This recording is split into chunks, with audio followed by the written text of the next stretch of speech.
All right, what's up? I'm Cam with Ambioc. Today I'm going to be making a video on bags. So hunting season's coming up, so it's time for me to switch out bags.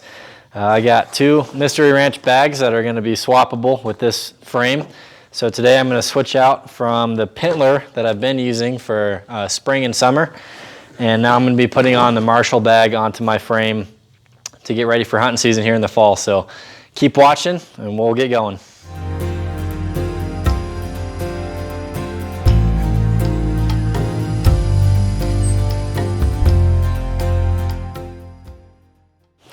All right, guys, so I just wanted to get in today to the two different bags that I have, why I have them, kind of what purposes I use them for, and just kind of discuss a little bit about, what I like with each bag and all that fun stuff.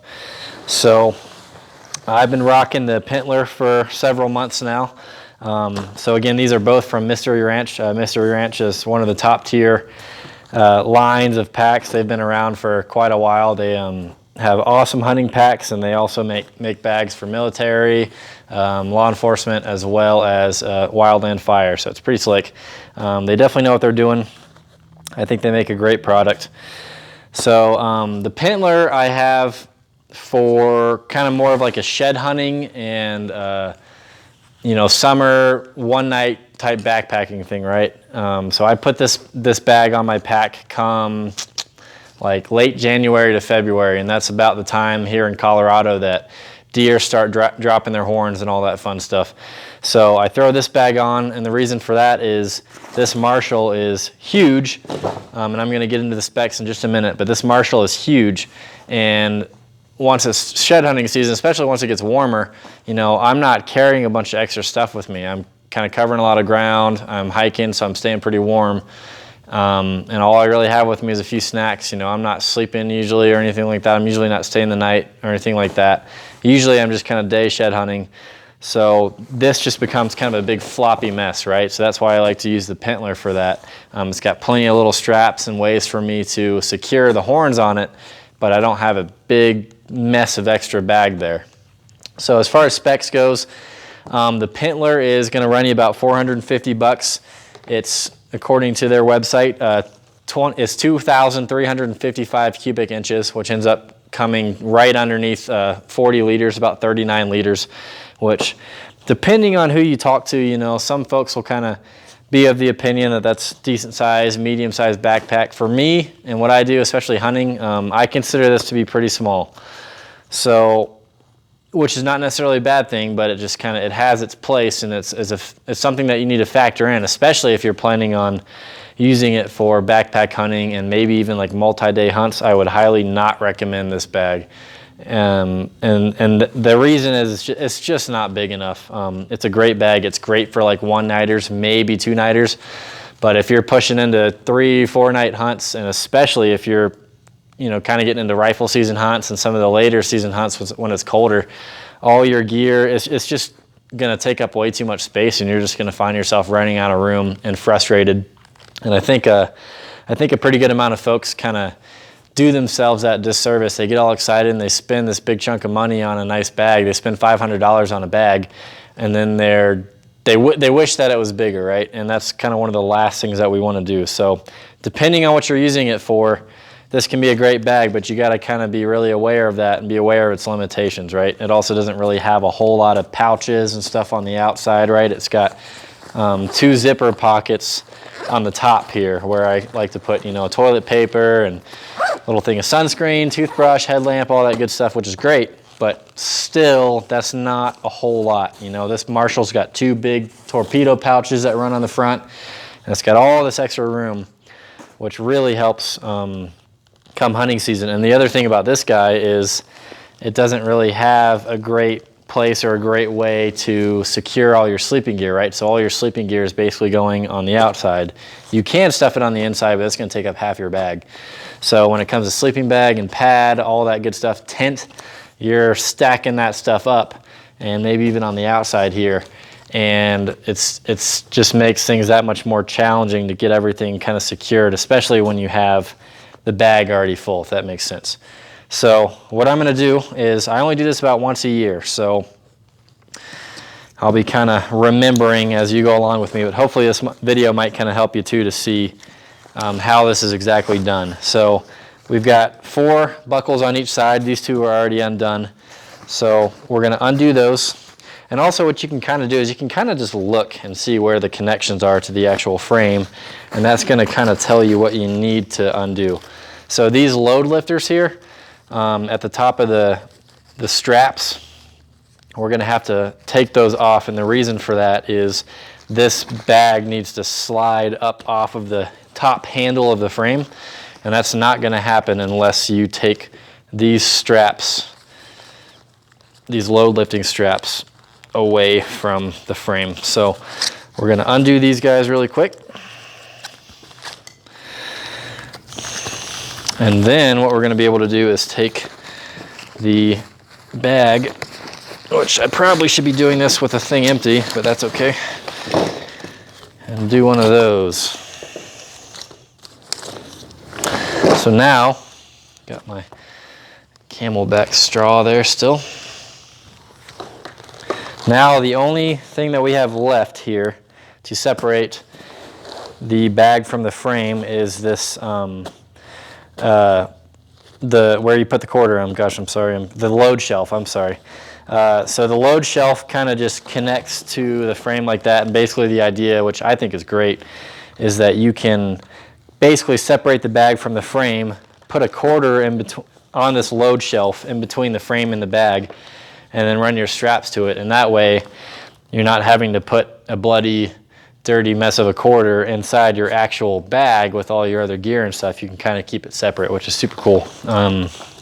Ever since I went that direction, I don't think I'll ever go back. So we're going to undo those 2 buckles.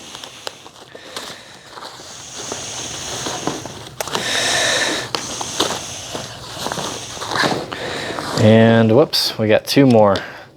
And these 2 buckles just wrap kind of up to the bottom front of the bag. And again, all you got to do is just look. Another thing to consider, the Marshall bag that I got, which I got these 2 together initially. So I got the Marshall bag with this frame. This is the older style frame. And then when I ordered my Pentler as just the bag only, this ended up being a newer model, so I had to get a buckle conversion kit because they kind of changed their buckles and they changed the frame a little bit. So if you're ordering like bag only and stuff like that, just make sure that you're aware of what exact frame you have and make sure everything's compatible, right? I think that their newer frame has had some, I know it's had some upgrades as far as like padding and stuff like that. So if you can, I would highly recommend that you go with the newer stuff. Sometimes you can like find this stuff on Camo Fire, right? You can get some great deals on it, but usually that's the older models that they're trying to get rid of, which again, there's nothing wrong with that. It's still a great product.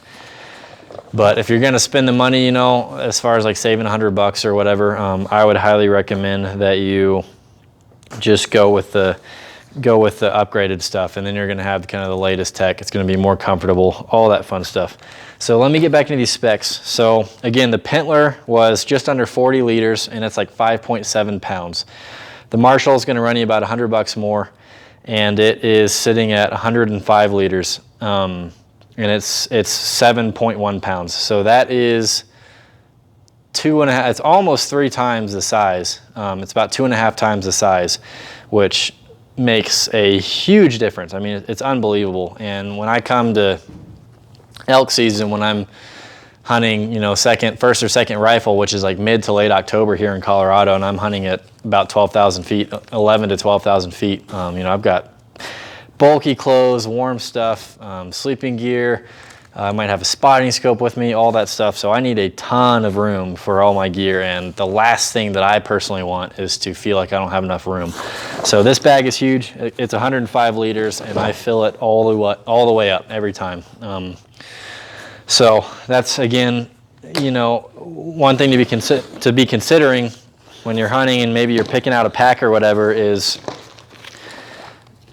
don't do yourself an injustice and go too small. Don't be worried about going too big. I mean, it's always kind of better to go a little bit bigger than smaller. So, Okay, so what I'm going to do now is I'm routing these buckles again of the load shelf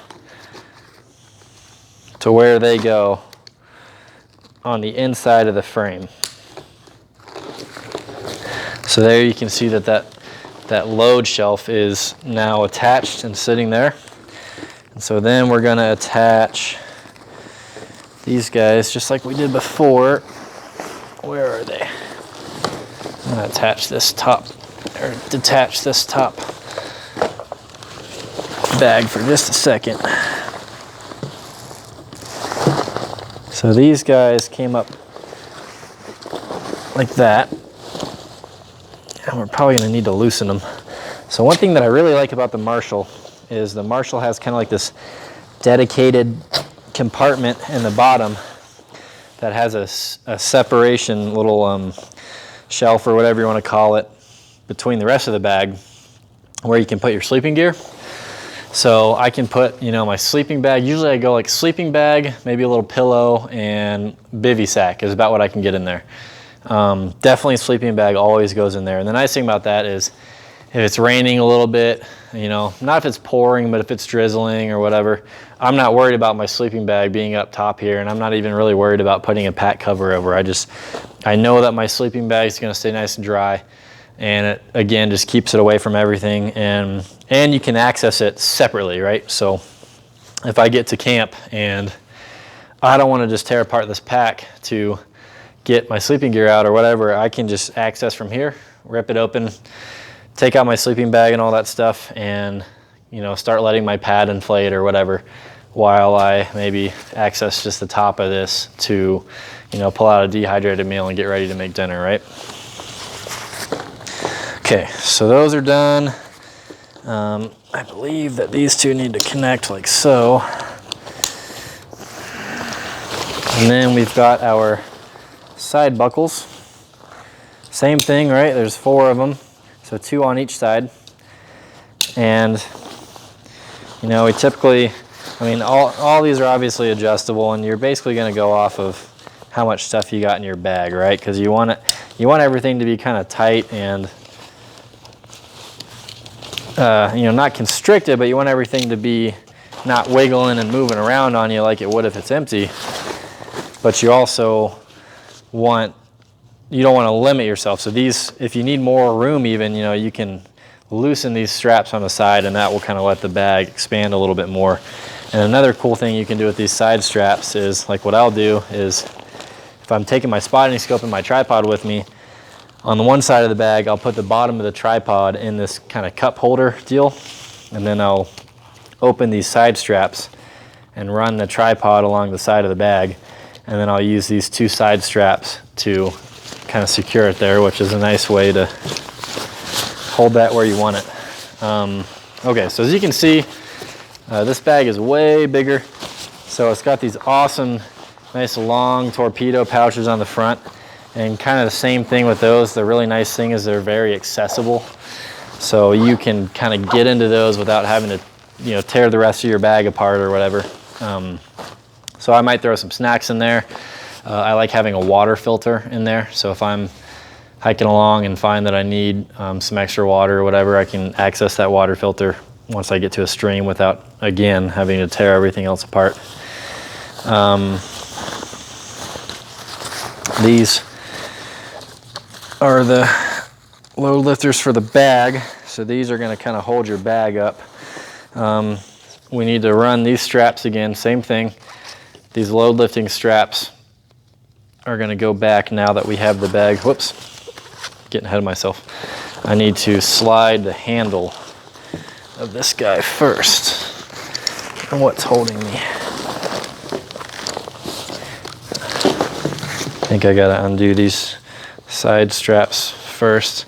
I think I got a little bit ahead of myself. These are the problem.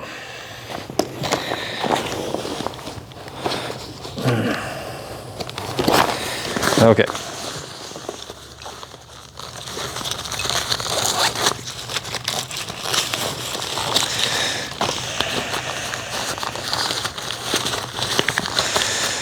Almost there.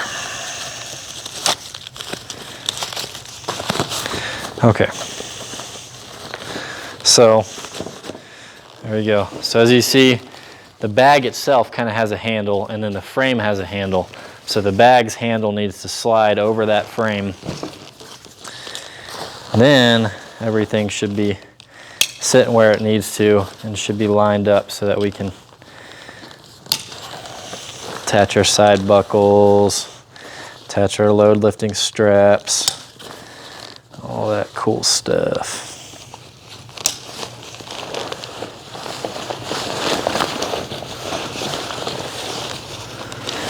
Okay, so we'll do the load lifting straps here.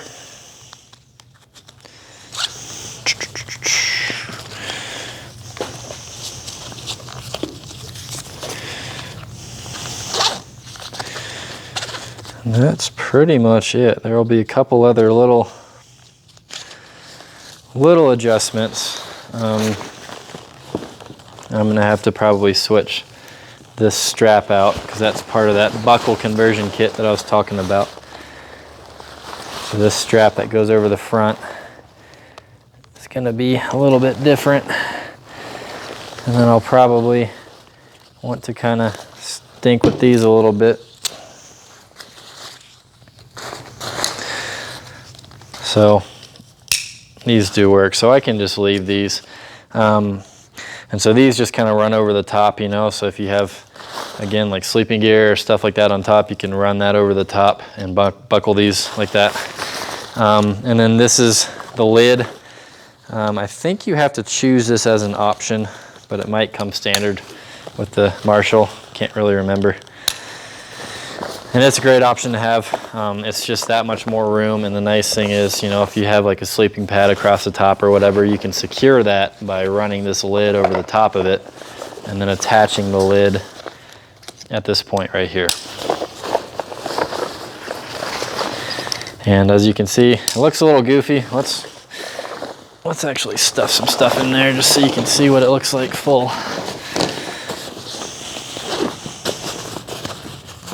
So most of the stuff in here, I went backpacking last weekend. Most of this stuff is just clothes. It takes up a lot of space. I got a jet boil, a Camelback, but it's pretty much all clothes. So we're gonna dump all that stuff in there.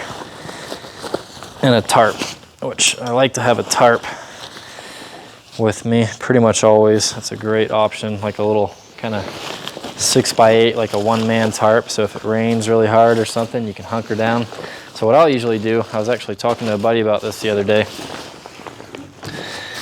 is, you know, here's my tarp, which it's not folded amazingly. I'll fix that later, but for the purpose of this video, I'm gonna stuff it in the bottom. And where this is gonna go is right on top of the shelf that I described to you, above the sleeping gear pouch. And what that's going to do is, if for some goofy reason my Camelback leaks, or you know I get a bunch of water on the outside of this or whatever, that tarp is kind of adding one more layer above my sleeping bag, basically just to make sure that it doesn't get soaked, which is the last thing that we want when we're out there and it's cold.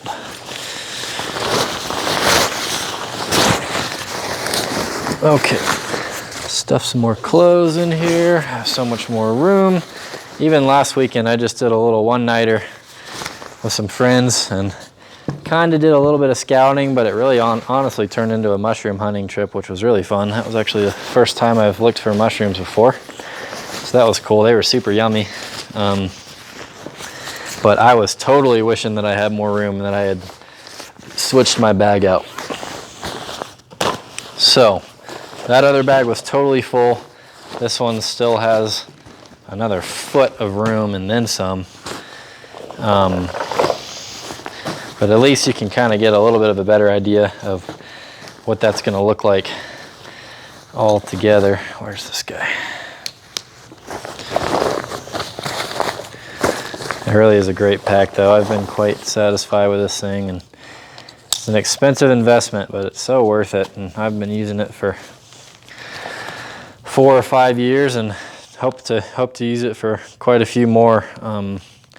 you know, when you get yourself a really good pack and you spend $600 to $800 on it, there's no reason that it shouldn't last you for a decade. I mean, it really is an investment in every sense of the word. You know, kind of like a really, really good pair of boots or whatever.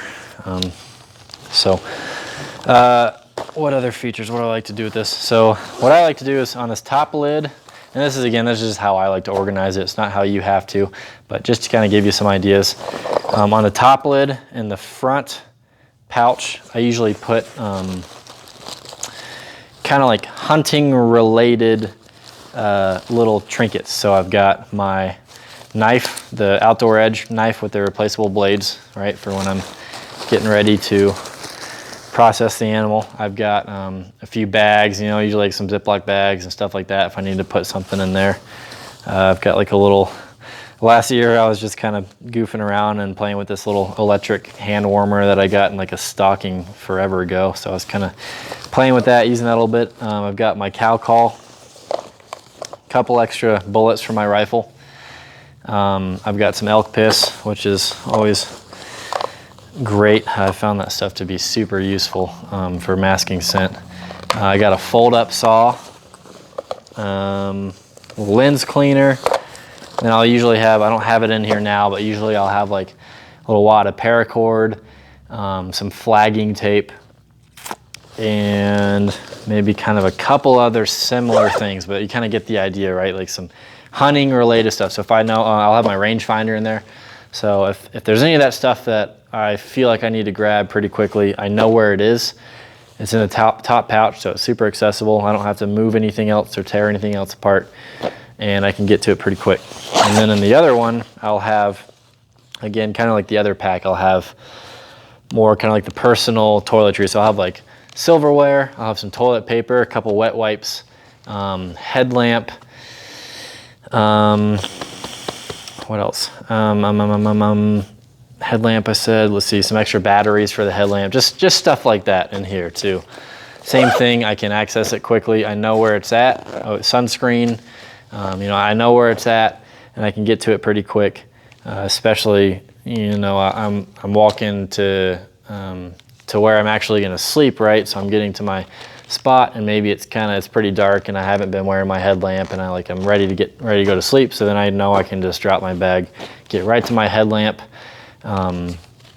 pull out my stove and dehydrated meal and get that going. I've got a lighter in here, right? All that good stuff. So it's just all kind of right there, easy to find. And then what I'll usually do is in the other side of the pouch. So if I have like my tripod or something like this in this side, I usually like to just have a small Nalgene. It doesn't take up too much space and it doesn't weigh too much, but it's just a nice way to get a little bit extra water. And you know, sometimes I'll just have this water, I can just dump it in and you just use it for dehydrated meals. I can just use it to boil, or hot chocolate if I just feel like I need a little extra water, and maybe I'm going to somewhere where I know I'm not going to have access to water and I'm only staying a night, let's say. Then having that little extra bit can make a huge difference. And it's just nice to have that container too. So I'll usually, lately the last couple of years, I'm carrying an extra small Nalgene, and then I'm carrying like a little Yeti mug, or like a small mug, and then I use the mug for like hot chocolate, or if I want like some Crystal Light. Sometimes I'll use this for Crystal Light too. Just kind of keep it separate from my main Camelback, my main source of water, which I like to keep kind of clean and just only use just for drinking water. And then I've got a first aid kit, a trauma kit that I've got attached to the backpack strap, which I can get into maybe in another video. But basically I've got like a tourniquet in there, an Israeli bandage. It's kind of some real stuff in case something bad happens. And then on the other side of my strap, I'll usually have my 45, my sidearm, attached to that with just kind of like a little universal holster.